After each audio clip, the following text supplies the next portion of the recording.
নমস্কাৰ আপোনালোক সকলোকে মোৰ ইউটিউব চেনেল ডিপি ইনফো ইনগাইডৰ এই গুৰুত্বপূৰ্ণ ভিডিঅ'টোলৈ স্বাগতম জনাইছোঁ।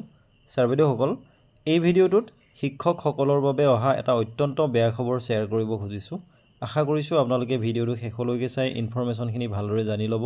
লগতে ভিডিঅ'টো সকলো শিক্ষক বন্ধু বান্ধৱীৰ লগত শ্বেয়াৰ কৰিব যাতে সকলোৱে এই বিষয়ে জ্ঞাত হ'ব পাৰে।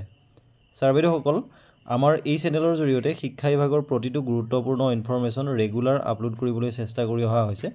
সেয়েহে আপুনি যদি আমাৰ চেনেলটো নতুনকৈ চাই আছে তেনেহ'লে অনুগ্ৰহ কৰি চেনেলটো ছাবস্ক্ৰাইব কৰি ল'ব বুলি আশা ৰাখিছোঁ।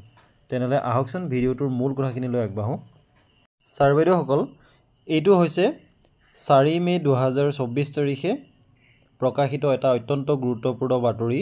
ইয়াত লিখা আছে, গুৱাহাটী উচ্চ ন্যায়ালয়ৰ নিৰ্দেশনা, ৰাষ্ট্ৰীয় ৰাজ্যিক বঁটাপ্ৰাপ্ত কৃতি শিক্ষকৰ বৃদ্ধি নহয় চাকৰিকাল। ৰাষ্ট্ৰীয় আৰু ৰাজ্যিক পুৰস্কাৰপ্ৰাপ্ত কৃতি শিক্ষকসকলৰ বাবে দুখবৰ। এতিয়াৰ পৰা বঁটাপ্ৰাপ্ত কৃতি শিক্ষক হ'লেও অৱসৰৰ পাছত তেওঁলোকৰ চাকৰিকাল বৃদ্ধি নাপায়। গুৱাহাটী উচ্চ ন্যায়ালয়ৰ এক নিৰ্দেশনাৰ পাছত ৰাজ্যৰ বিদ্যালয় শিক্ষা বিভাগে কৃতি শিক্ষকৰ চাকৰিকাল বৃদ্ধিৰ প্ৰক্ৰিয়া স্থগিত ৰখাৰ ঘোষণা কৰে। শোণিতপুৰৰ এগৰাকী বঁটাপ্ৰাপ্ত অৱসৰপ্ৰাপ্ত শিক্ষয়িত্ৰীক কেন্দ্ৰ কৰি তৰা এটা গোচৰত এই নিৰ্দেশনা জাৰি কৰিছে ন্যায়ালয়ে। উল্লেখযোগ্য যে শোণিতপুৰ জিলাৰ CNS উচ্চতৰ মাধ্যমিক বিদ্যালয়ৰ ৰাষ্ট্ৰীয় বঁটা প্ৰাপ্ত কৃতি শিক্ষয়িত্ৰী মীনাক্ষী গোস্বামীৰ অৱসৰৰ পাছত চাকৰিৰ কাৰ্যকাল বৃদ্ধি পাইছিল। তেওঁ অৱসৰৰ সময়ত বিদ্যালয়খনৰ অধ্যক্ষৰ পদত আছিল। ৰাজ্যৰ বিদ্যালয় শিক্ষা বিভাগে 2023 বৰ্ষৰ 19 জুনত এক নিৰ্দেশনাৰ জৰিয়তে অৱসৰপ্ৰাপ্ত কৃতি শিক্ষয়িত্ৰীগৰাকীৰ কাৰ্যকাল বৃদ্ধি কৰিছিল আৰু তাৰেই পৰিপ্ৰেক্ষিতত তেওঁ বিদ্যালয়খনৰ অধ্যক্ষৰ পদতে আছিল। তাৰ পাছতে বিষয়টোক লৈ মাধ্যমিক শিক্ষক কৰ্মচাৰী সংস্থাই উচ্চ ন্যায়ালয়ৰ দ্বাৰস্থ হৈছিল। সংস্থাটোৰ অভিযোগৰ ভিত্তিত উচ্চ ন্যায়ালয়ত 1603/2024 নম্বৰত এটা লেখ আবেদন গোচৰ ৰুজু হৈছিল।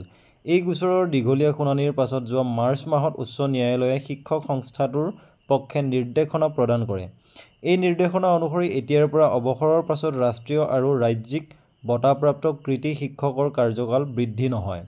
ন্যায়ালয়ে পৰৱৰ্তী নিৰ্দেশ নিদিয়ালৈকে বিদ্যালয় শিক্ষা বিভাগে কৃতি শিক্ষকৰ পুনৰ নিযুক্তিৰ যি পদক্ষেপ সেয়া স্থগিত ৰখাৰ নিৰ্দেশ দিয়ে।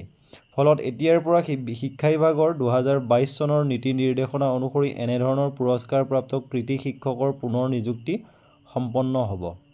উচ্চ ন্যায়ালয়ৰ নিৰ্দেশনাৰ ভিত্তিত ৰাজ্যৰ বিদ্যালয় শিক্ষা বিভাগৰ সচিব নাৰায়ণ কোঁৱৰে এই নিৰ্দেশনা জাৰি কৰিছে। ছাৰ বাইদেউসকল, বাতৰিটো ইমানেই।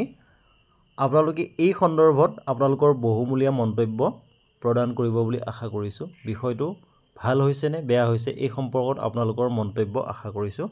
ধন্যবাদ।